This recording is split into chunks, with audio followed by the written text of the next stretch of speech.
aujourd'hui, pour nous, enfin, en tous les cas pour moi et probablement pour Patrick et puis pour tous les membres du bureau, c'est un moment important parce que c'est le moment où on présente un peu la fin d'une étape. Hein, on présente le résultat de la saisine. Alors après, on peut discuter de savoir si la saisine ne va pas exister d'une autre manière, en fait, hein, la réponse à la saisine, mais bon, ça c'est des débats qu'on aura tout à l'heure.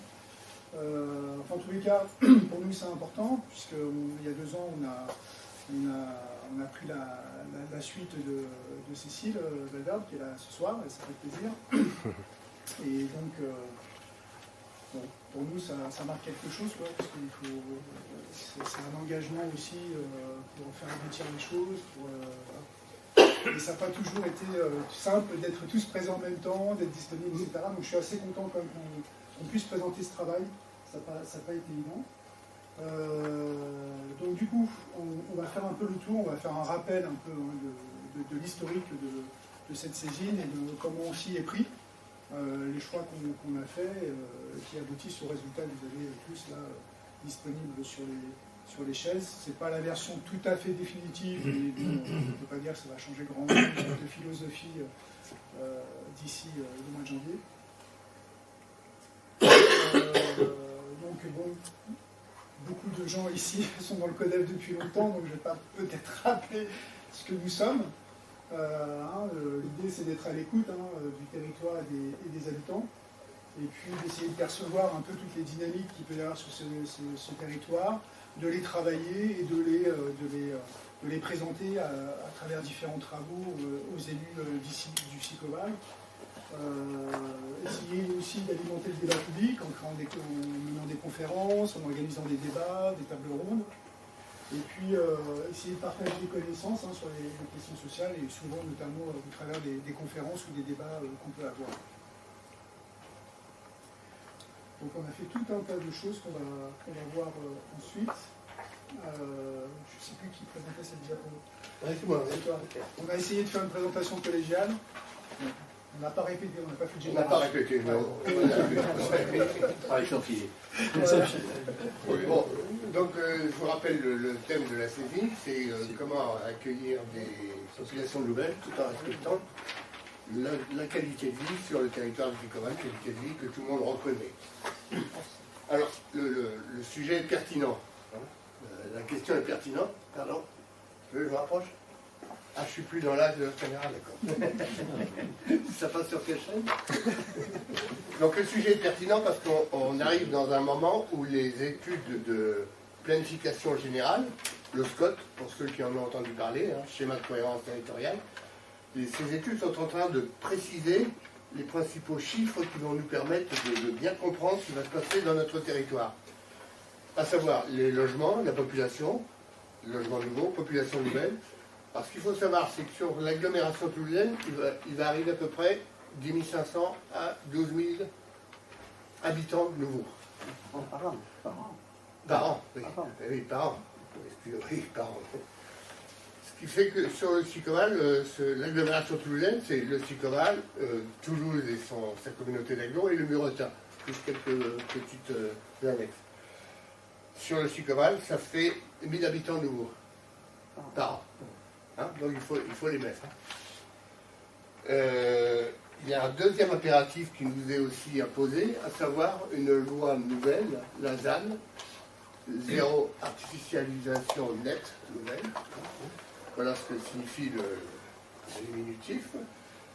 Les législateurs nous disent qu'il faut arrêter de consommer du sol, et donc ils ont fixé des règles dégressives de consommation. À savoir, je vais reprendre parce que je n'ai pas tout en tête.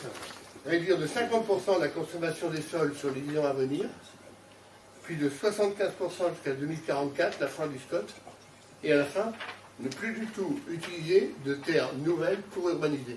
C'est-à-dire refaire la ville sur elle-même. C'est-à-dire détruire ce qui est ancien, les vieux lotissements, les vieilles opérations, et reconstruire là-dessus.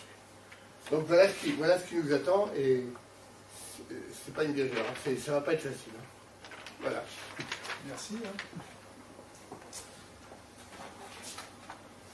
Donc, du coup, pour répondre à cette saisine, en dehors des quelques réunions de bureau pour savoir comment on allait s'y prendre, puisque le sujet était quand même assez vaste, on a organisé, pour y répondre, un grand nombre d'actions. On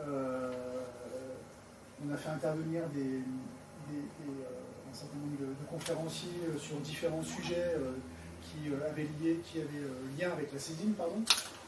On a, grâce à la licence et à l'équipe d'étudiants de Cécile Gebelli, qui s'excuse de ne pas pouvoir être là ce soir, mais elle a un rendez-vous familial important. Il y a eu un questionnaire où on a eu 800 répondants. Sur le questionnaire, il y a eu un diagnostic territorial aussi qui a été mené avec une restitution de la part des étudiants. On a organisé 11 événements, des rencontres débats, des webinaires, des conférences.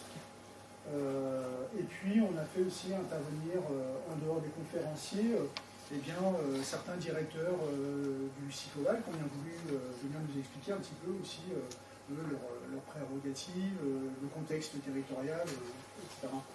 Donc on a essayé de documenter au maximum et de s'informer au maximum pour pouvoir répondre à cette saisine. Et on a abouti à travailler sur 3 axes. Mais là, je crois que c'est quelqu'un qui s'en est. C'est Chantal. Il n'y a pas un autre truc avant. Ça n'a pas d'importance.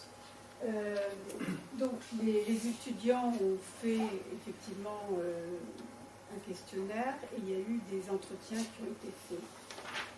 Ce qui a été remarqué sur les 3 items sur lesquels on travaillait, c'est-à-dire résider, vivre ensemble, travailler, étudier, se déplacer, il y avait des constats où tout le monde était d'accord, c'est-à-dire... Ah, pardon. Donc tu passeras pas à la télé. Je présente la nouvelle première ministre. Donc, il y avait des constats sur lesquels il n'y a pas de discussion. Tout le monde est d'accord, pas de problème. Ensuite, il y a un certain nombre de constats où les choses posent question et soulèvent des avis divergents. Et puis, il y a de nouveaux constats qui apparaissent, qui n'apparaissaient pas initialement. Voilà, alors, parmi les constats partagés sur les 3 items, on a pris des exemples, hein, parce qu'il y en a plein, donc c'est un exemple parmi plein d'autres. C'est, sur résider, vivre ensemble, c'est favoriser le dispositif de bail réel solidaire pour le logement et pour l'activité. Ça, c'est un point sur lequel c'est partagé par l'ensemble des personnes qui ont répondu sur le questionnaire, soit qui ont été interviewées. Ensuite, il y a développer les circuits de proximité pour une alimentation durable. Ça, c'est vraiment quelque chose qui est ressorti très fort et sur lequel tout le monde est d'accord. Et sur le reste, donc l'idée, c'est de développer des parkings relais, covoiturage, parking vélo, sécurisé, etc.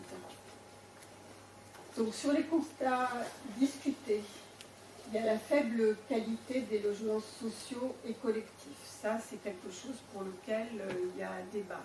Tout le monde n'est pas forcément d'accord avec cette question-là. Alors, il y a la forte présence de grands distributeurs de l'agroalimentaire. Ça aussi, c'est quelque chose qui fait débat. Et il y a des avis divergents, et même quelquefois un peu musclés. Sur se déplacer, il y a les aménagements cyclables sont insuffisamment maillés, sécurisés et intégrés. Ça ne fait pas l'unanimité. Parmi nous, il y a des gens qui sont pro-voiture et pour lesquels les cyclistes les emmerdent. Voilà.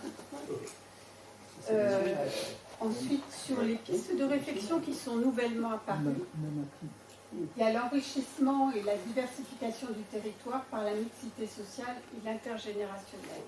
Ça, c'est un point qu'on a vu apparaître, que les étudiants ont vu apparaître, hein, parce que c'est eux qui nous ont amené tous ces matériaux. Travailler, étudier, il y a soutenir l'installation de maraîchers, enfin ça vient dans cette logique-là, hein, soutenir l'installation de maraîchers et d'activités agricoles raisonnées à proximité, je dirais, des personnes qui ont besoin d'être nourries. Et ensuite, prioriser les investissements des infrastructures routières reliant les petites communes et leurs communes relais. Puisque l'idée que l'on avait, comme on a un territoire qui est très vaste, avec des petites communes pour lesquelles c'est sûr qu'il n'y aura pas de cinéma, il n'y a pas forcément de commerce, il n'y a pas forcément tout ça. Donc l'idée, c'est que il y a une commune relais vers lequel ces petites communes viennent se greffer pour trouver peut-être des points de transport en commun, peut-être des commerces, etc. etc.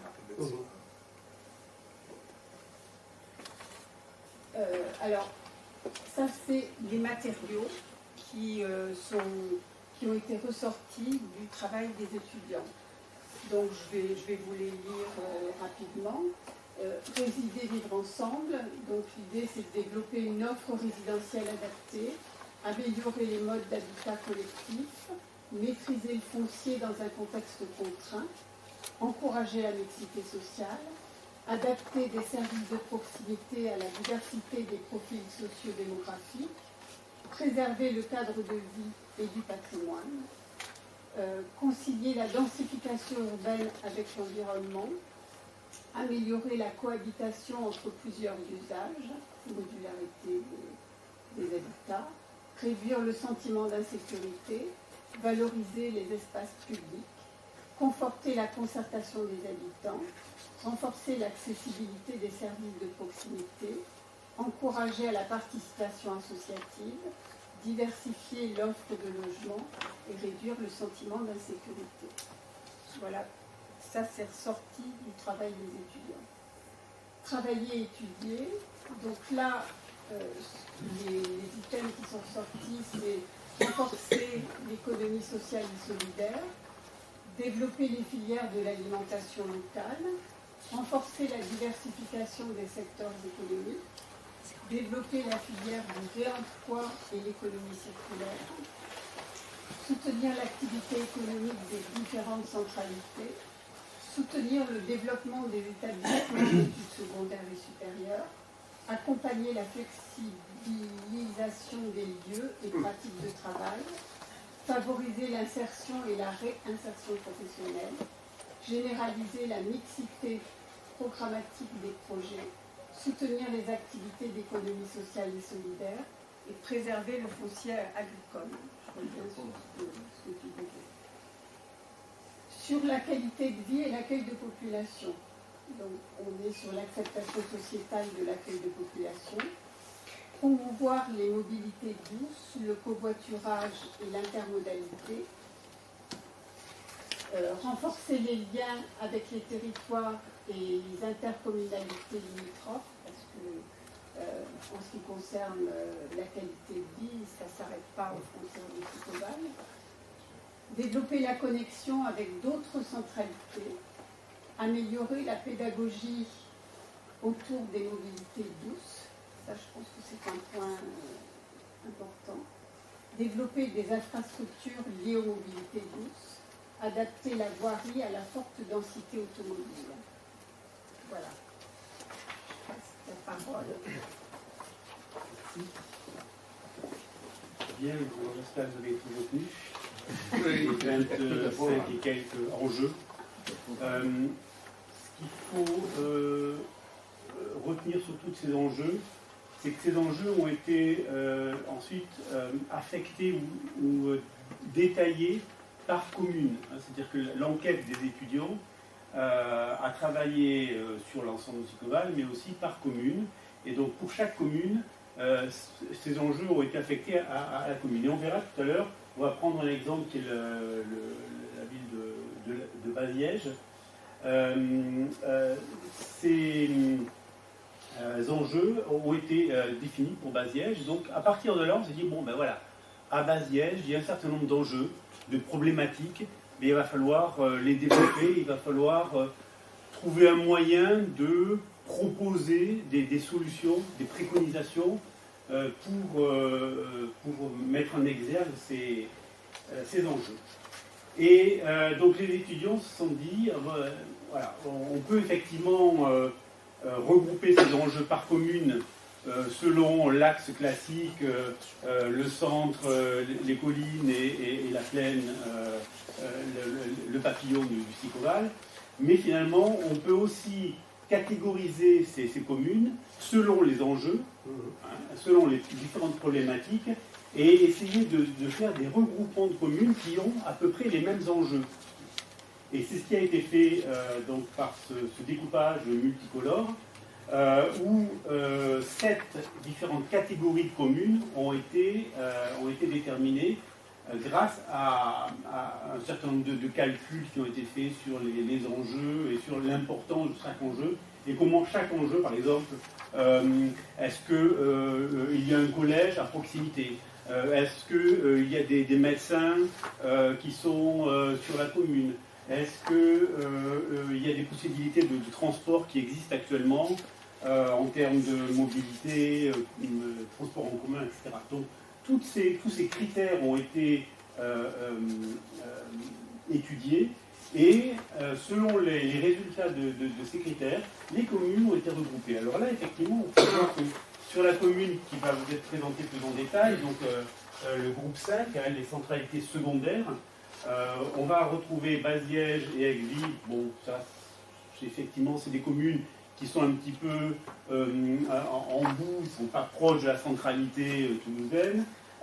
Elles ont effectivement des problèmes de circulation, des problèmes d'habitation, et on voit que c'est proche du futur nœud, par exemple, de la zone du Rivel. Donc on se dit, bon, là, il y a peut-être une certaine problématique qui est commune. Mais aussi, on a retrouvé donc, les villes d'Oswil, Tolosa, d'Escalquin et d'Eyne, qui ont un petit peu les mêmes problématiques. Donc vous pouvez voir que selon les catégories, ce n'est pas un découpage géographique, mais c'est vraiment un découpage en fonction des différentes problématiques. On peut voir toutes les communes un petit peu des coteaux ont un petit peu les mêmes problématiques, avec des habitations dispersées, des problèmes effectivement de transport en commun. Il y a assez peu de bus qui montent sur les coteaux. Donc des problèmes aussi liés un petit peu à l'agriculture, c'est encore des zones qui sont relativement agricoles. Donc une certaine problématique là, sur ces zones vertes, qui sont les campagnes résidentielles préservées. Il y a pas mal de jolies villas, disons, dans ces coteaux. Voilà. Ensuite, un rural éloigné, donc comme Clermont et puis toute la pointe ici sud, qui est vraiment très rural et qui a aussi là un certain nombre de problématiques qui sont liées vraiment à l'aspect agricole. Un périurbain en construction comme la Croix-Falgarde, et là aussi donc des zones qui sont beaucoup plus proches de Toulouse, et donc qui ont des problématiques de construction assez fortes sur ces zones-là. La zone 4 qui est le périurbain de demain, donc là c'est toute la zone avec le grand axe de circulation et qui est très tiré, étant donné que le travail, les gens en fait, circulent selon cet axe et donc vont habiter dans ces communes-là parce qu'elles sont moins chères que celles de Ramonville, Castanet et La Bête. Donc elles sont un petit peu plus excentrées, mais très axées sur les zones de travail qui sont autour de Toulouse. Donc les centralités secondaires, on vient de le voir. Les communes urbaines avancées, donc là c'est Ramonville et Castanet, qui ont un petit peu les mêmes problématiques, avec une urbanisation assez forte, des transports en commun qui sont relativement développés, mais là, soit pour travailler sur les parcs technologiques, soit pour aller travailler sur la Belge ou vers Toulouse. Donc des problématiques de villes relativement quasi urbaines.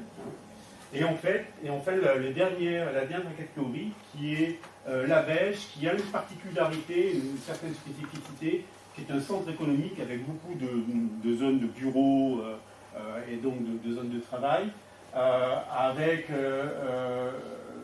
donc une très proche là aussi de Toulouse, et donc vraiment une spécificité sur la Belge qu'on n'a pas retrouvée sur d'autres villes du Sicoval. Et en fonction des typologies, on s'est dit, ben voilà, comment on va pouvoir présenter maintenant ces différentes typologies.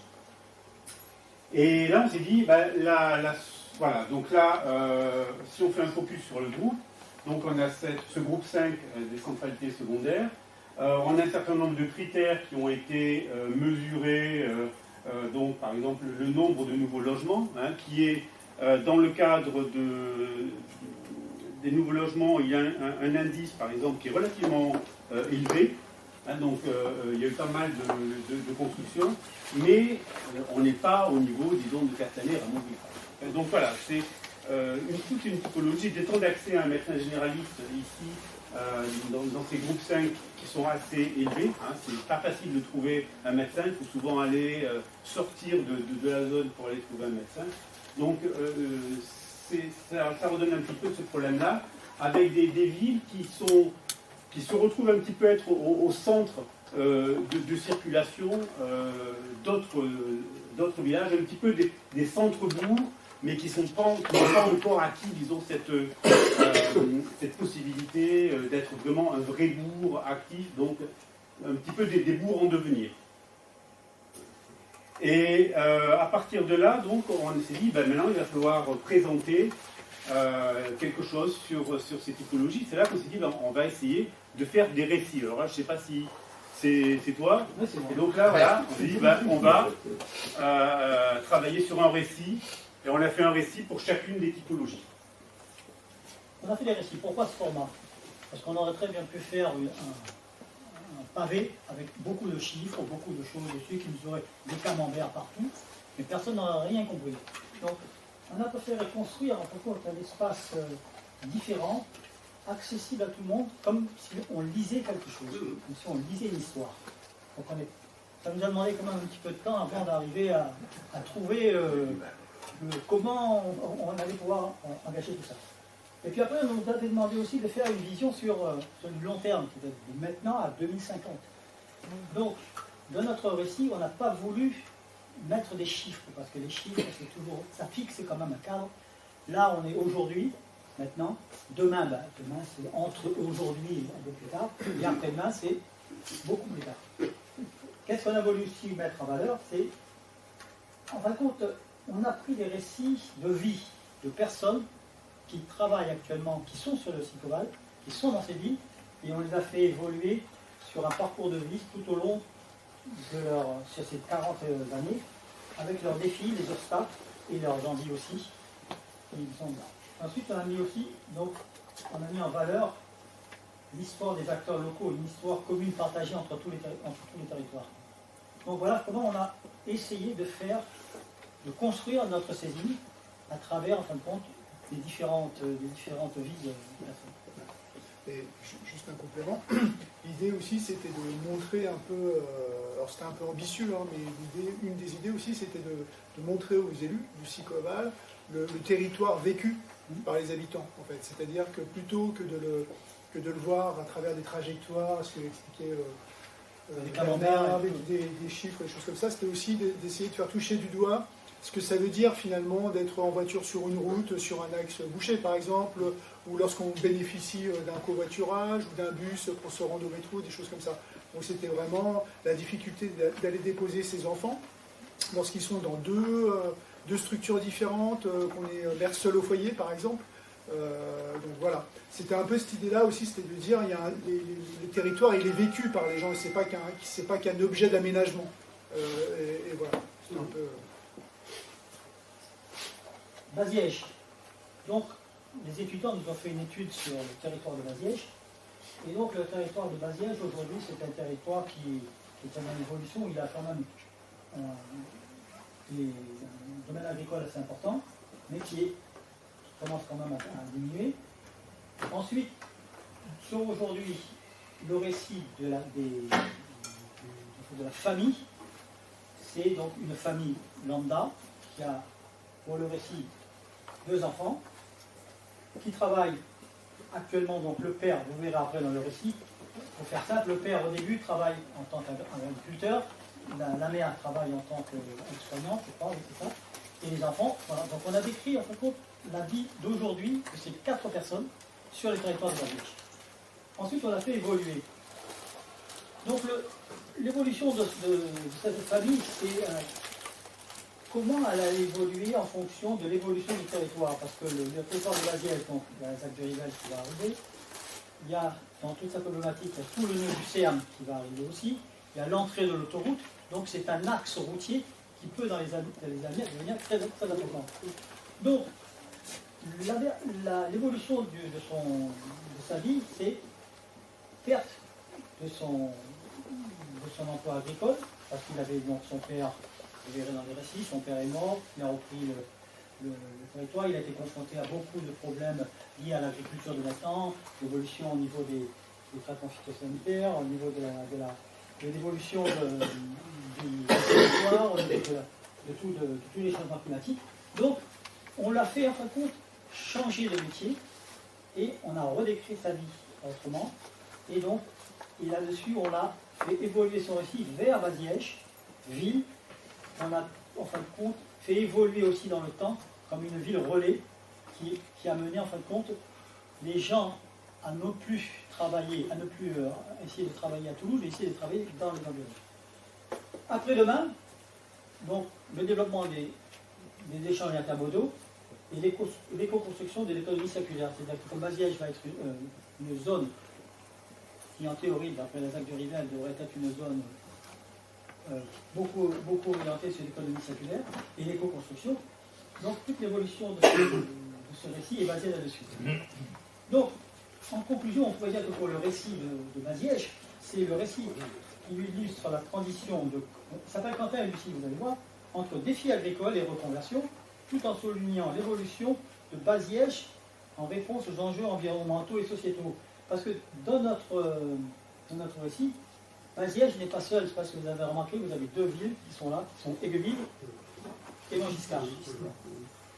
Donc, dans notre récit, cette zone que le Sicoval considère comme une zone sud, le triangle sud, notre récit s'est un peu basé là-dessus, en essayant de faire évoluer, comme nous le pensions, dans les meilleures conditions possibles, l'évolution de cette zone et de la vie de cette famille. On s'est abstenu de parler de manifestation d'agriculteurs. Voilà. Alors, donc on est toujours, là on est toujours sur le récit, enfin, sur l'histoire de Baziège, parce qu'en fait, comment dire, au gré des récits, dans le cadre de ces récits, finalement, il nous a été, de façon à illustrer concrètement nos préconisations pour répondre aux enjeux qui ont été identifiés à Baziège, par exemple, on a effectivement, pour répondre à ces enjeux et donc définir des solutions en réponse à ceci, on a défini dans chacun des récits on a fait des propositions d'aménagement, d'animation ou autre, et ce qui fait que chaque récit est suivi donc de certaines fiches de projets, pas au sens technique du terme, enfin pas nécessairement, ça peut être des projets d'animation, de mutualisation, d'infrastructures, d'habitat, etc. Et qui sont en lien avec donc, les solutions que nous on propose, des solutions souhaitables évidemment. Donc c'est à réfléchir sur des propositions et des préconisations de façon collective. On a souhaité effectivement essayer de répondre de façon très positive et souhaitable et souhaitée en termes de réponse à ces enjeux. Et donc par exemple sur Baziège là, on a pris donc pour illustrer ce récit non, en fait, il y en a trois, mais il n'y en a que deux présentés, c'est ça? Non, il y en a en bas. Ah, pardon. Je ne suis pas trop suivi. D'accord. Donc, on a pris trois projets qui font chacun l'objet d'une fiche que vous voyez, là, qui est présentée, une fiche synthétique, qui définit très sommairement les enjeux, les pistes de réflexion, les coordonnées, ça c'est important, même pour nos élus, si toutefois ils sont intéressés à regarder de plus près ce qu'on propose pour cette commune-là, dans les enjeux des acteurs, les coordonnées des acteurs, le projet synthétisé, voilà, les acteurs et quelques chiffres significatifs, durée du chantier, le budget, etc. Voilà. Et donc, pour revenir à Baziège, on a illustré, on a fait référence à un projet de la commune de Florac, qui est à Lozère, je crois, oui.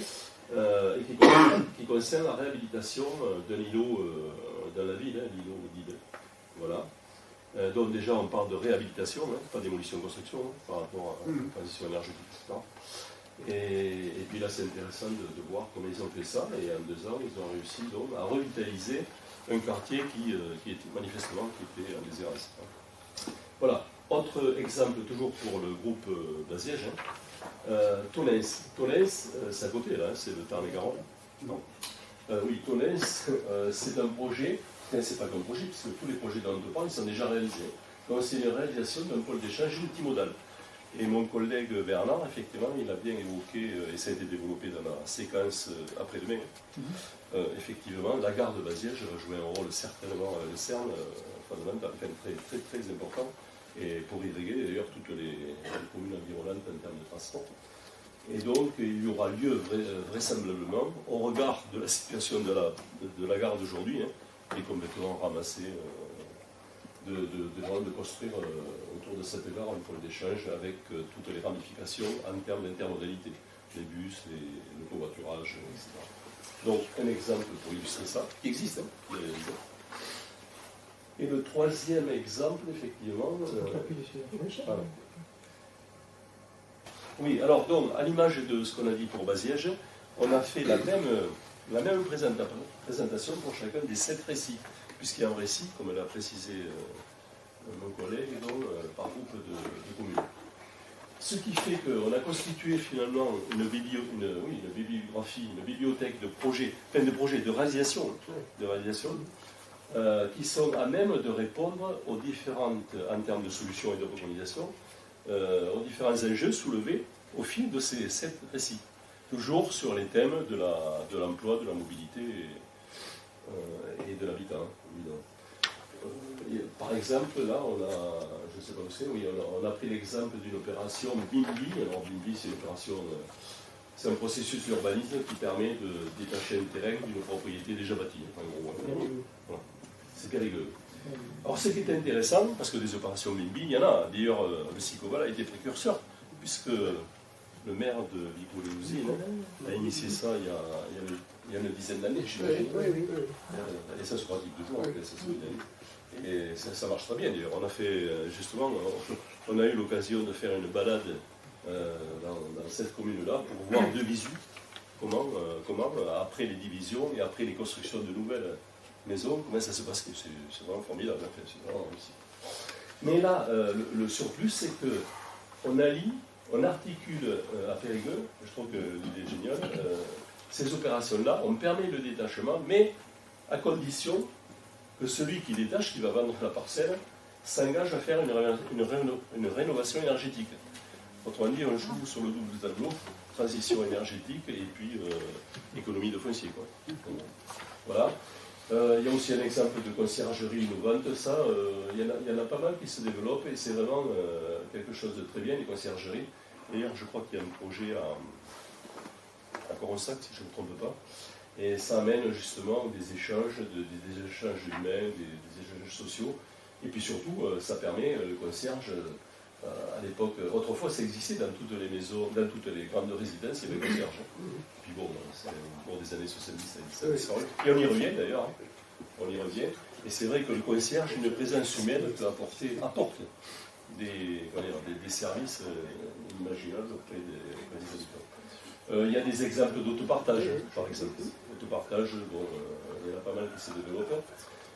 Géothermie, logement social. Parking à silo à vélo, ça je crois que c'est à Angers, c'est pas mal. Quoiqu'à Toulouse, je crois que c'est en train de se réaliser, peut-être que c'est déjà réalisé. C'est faire des parkings pour vélo, mais en superstructure, entièrement automatisés pour optimiser la place et sécuriser, bien sûr. Voilà. Serre photovoltaïque aussi, colocation intergénérationnelle. Il n'y a pas tout. Et d'autres, et notamment, je pense à des nouvelles résidences pour les seniors, qui va être une problématique vraiment de poids dans notre territoire, en fait comme partout en France d'ailleurs, puisque plus le temps passe, plus les seniors vont prendre de l'importance en termes de démographie.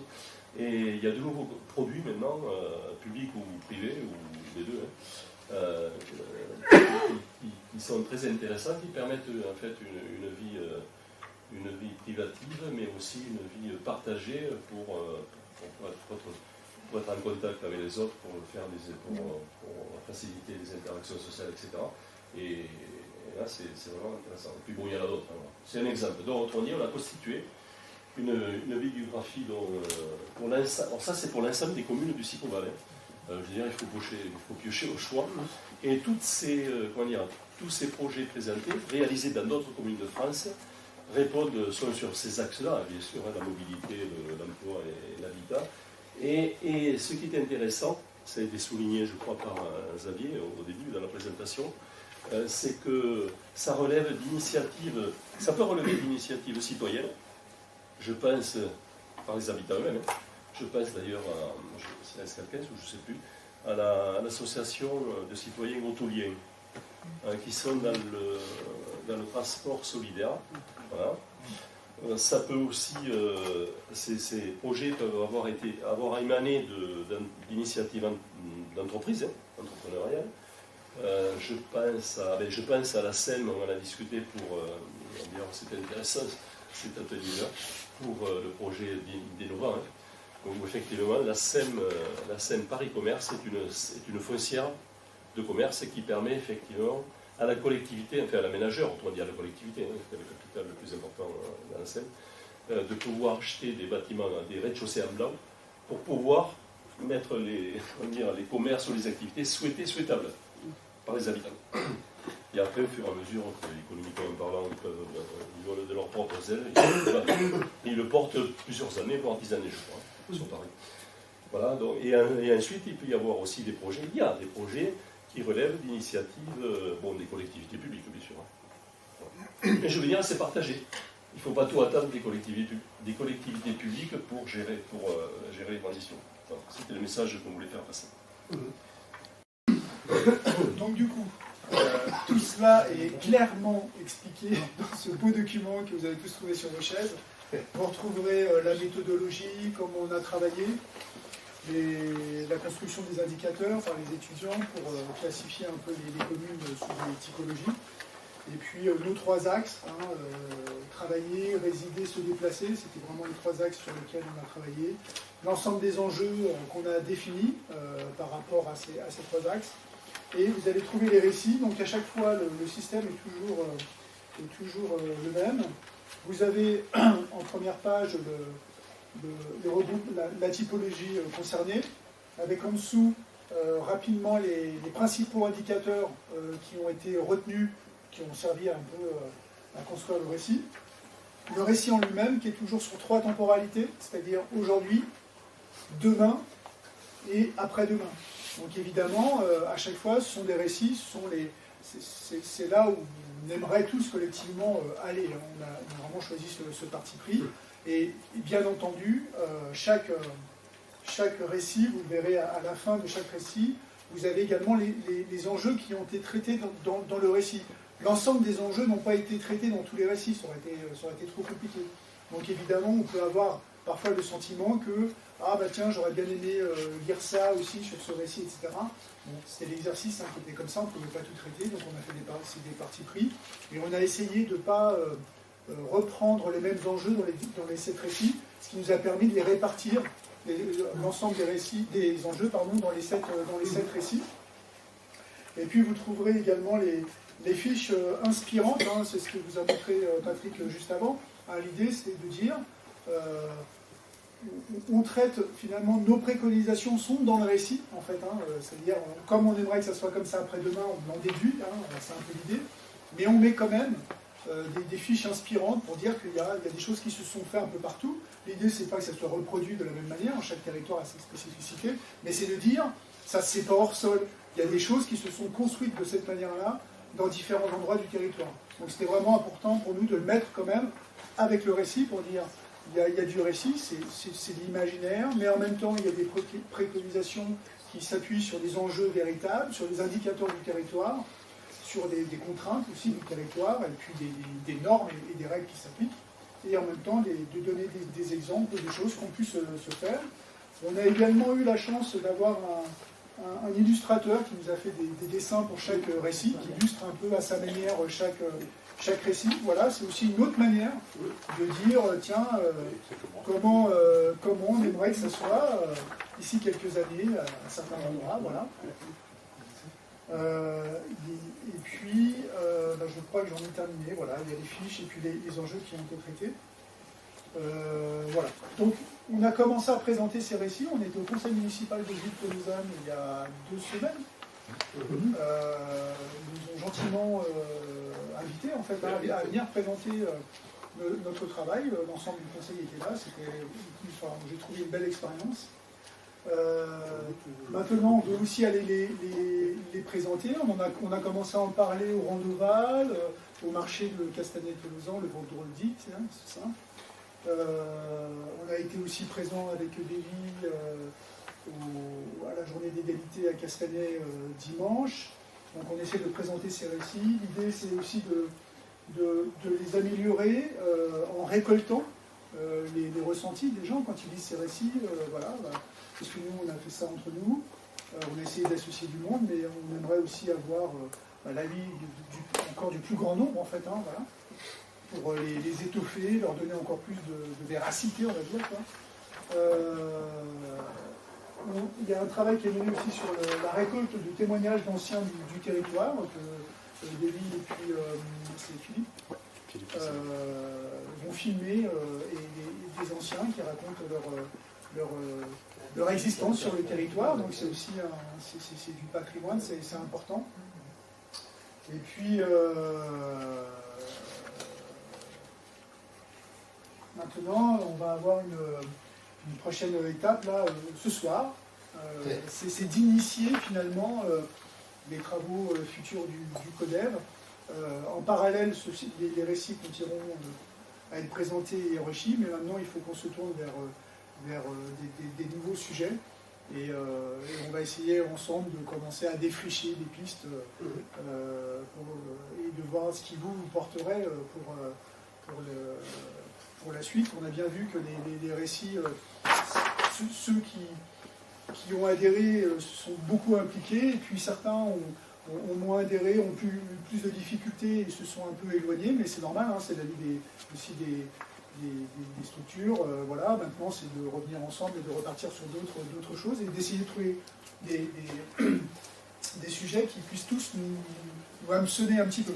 Donc peut-être qu'on n'en prendra pas qu'un, peut-être qu'on travaillera sur 2-3 sujets, comme ça on essaiera de satisfaire un peu les appétits des uns et des autres. Et puis je tiens à vous signaler que le 30 janvier, on fera les vœux du CODEV ici. Voilà, vous êtes évidemment tous conviés pour attaquer cette nouvelle année 2025. On va présenter la saisine au conseil communautaire un jour. On doit être reçu par le bureau et rencontrer le nouveau président. On n'a pas eu l'occasion encore de le rencontrer. Et ça sera ensuite inscrit au conseil communautaire. On ira présenter ça. Et on va faire une large diffusion de la version finale à l'ensemble des élus du site Oval. Et après, partout, une publicité par tous nos moyens. Et il sera accessible aussi sur notre site internet.